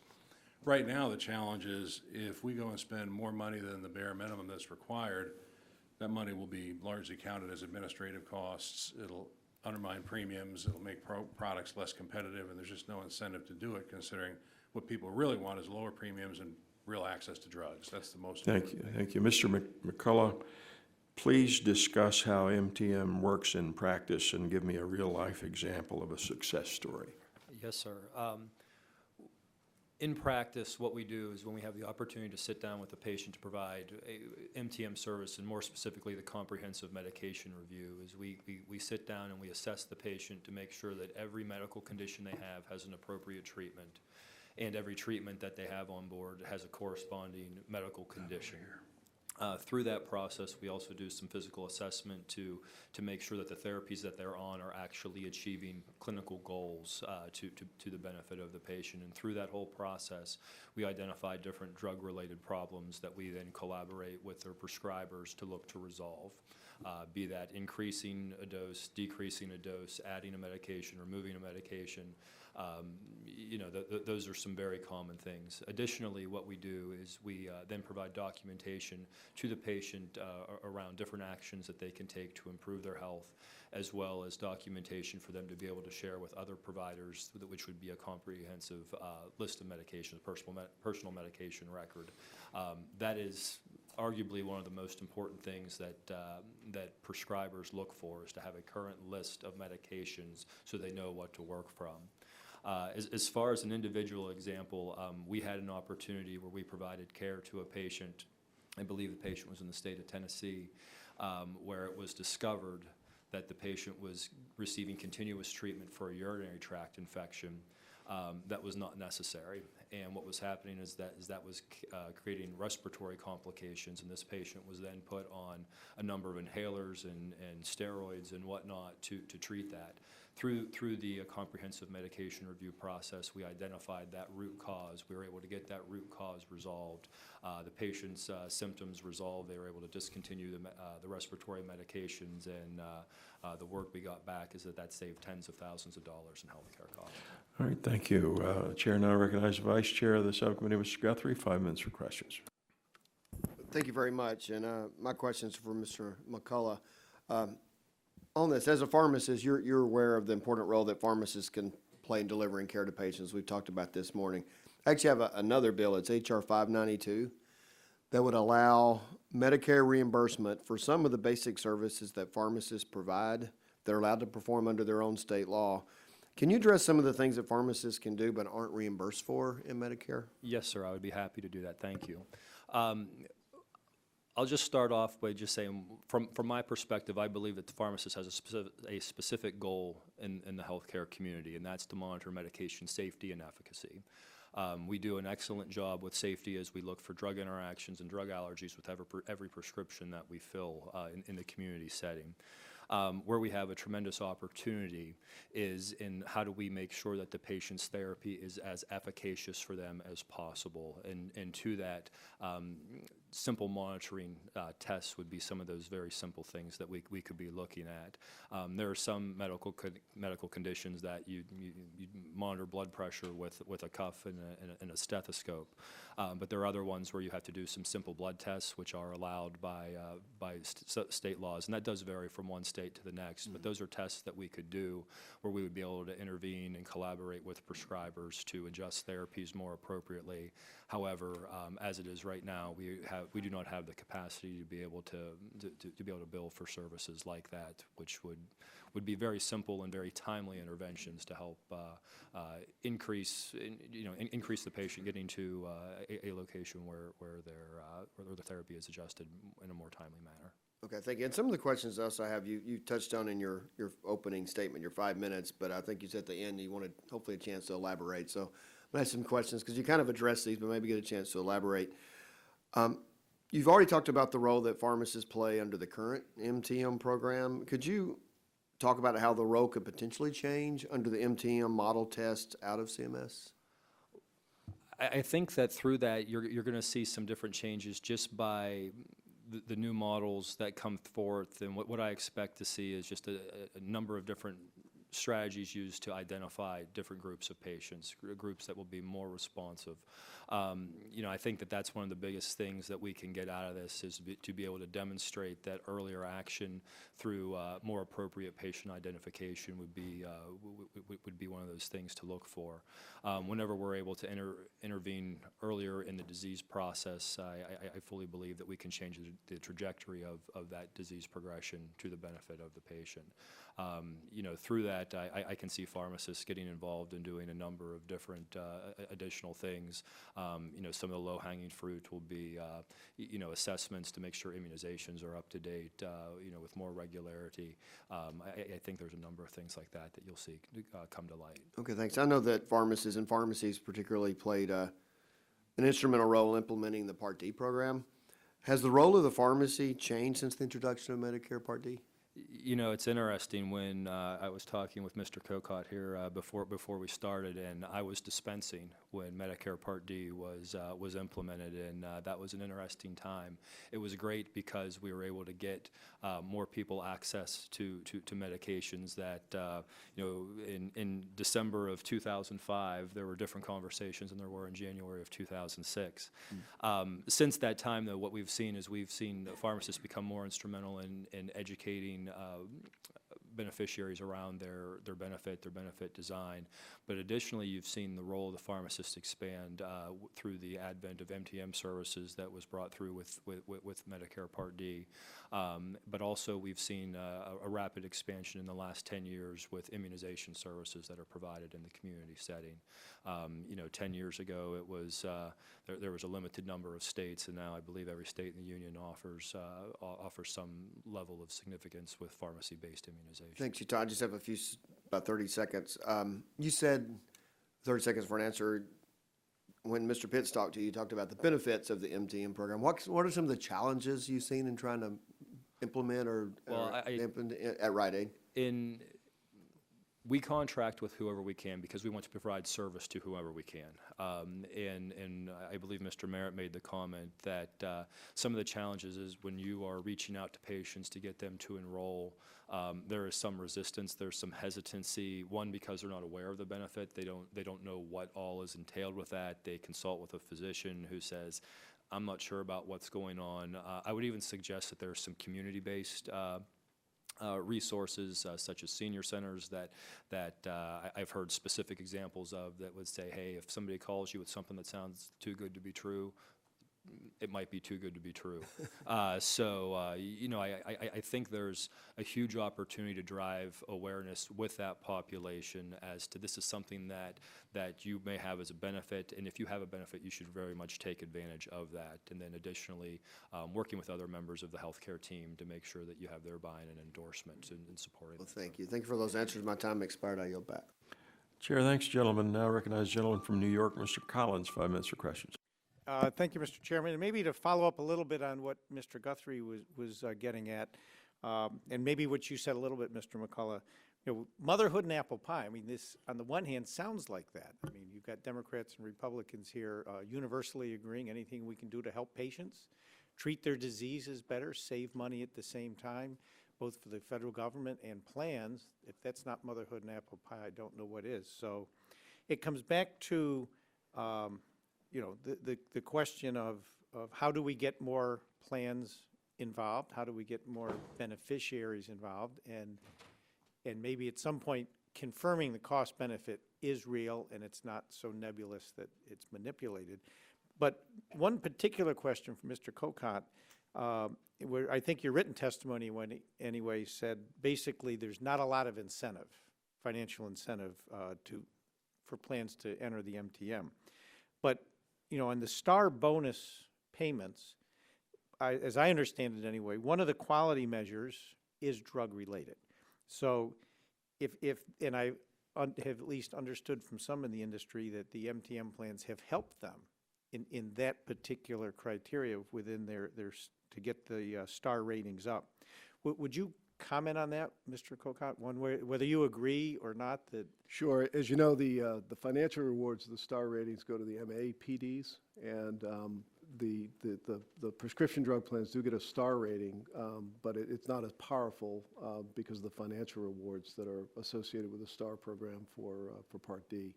So there's a different incentive. Certainly they get a star ranking and they get that moniker next to their name as a plan. But that's certainly not as powerful as the financial incentives that the new model does establish for MTM. So a question I asked earlier, the gentleman from CMS, was why not Medicare? Medicare Advantage, and why not Medicaid? Now, the answer on Medicare Advantage was those companies offering those plans, they're already coordinating and integrating A, B, and D, and that there's really not the need for the incentive because they're already covering the costs. Would you agree with CMS's position that an MTM pilot or an MTM program would not really be cost advantageous to the taxpayers in the Medicare Advantage world because it's already being done? I mean, is that, and anyone who might want to jump in on that? I'll start. I think what Mr. Groninger was trying to say was that the incentives are aligned more fully in the Medicare Advantage program than they are in Part D.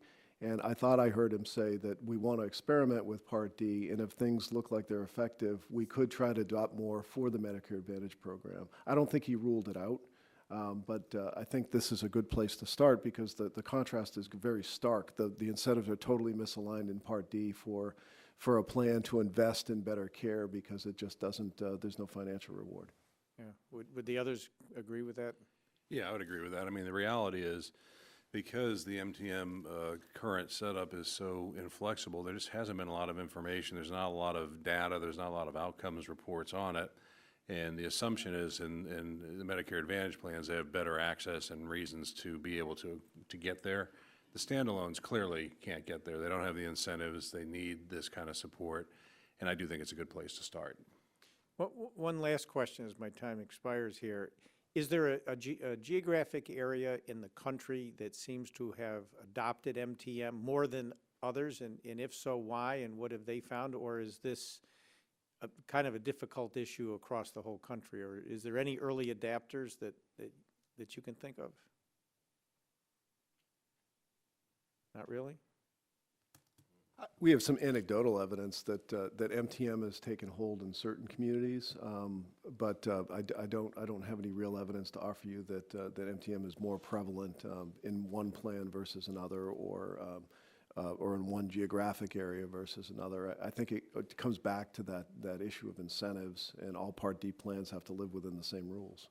So really, where we might wish upon a star even that this was being better adapted by patients and plans, it's what you're referring to, the incentive piece, and maybe the hard evidence of cost-benefit analysis. And it also sounds like really almost an educational piece wouldn't hurt into even the community where, you stress patient safety. Somebody's taking 19 drugs. You got to figure there could be an issue there somewhere, and get the patients going back.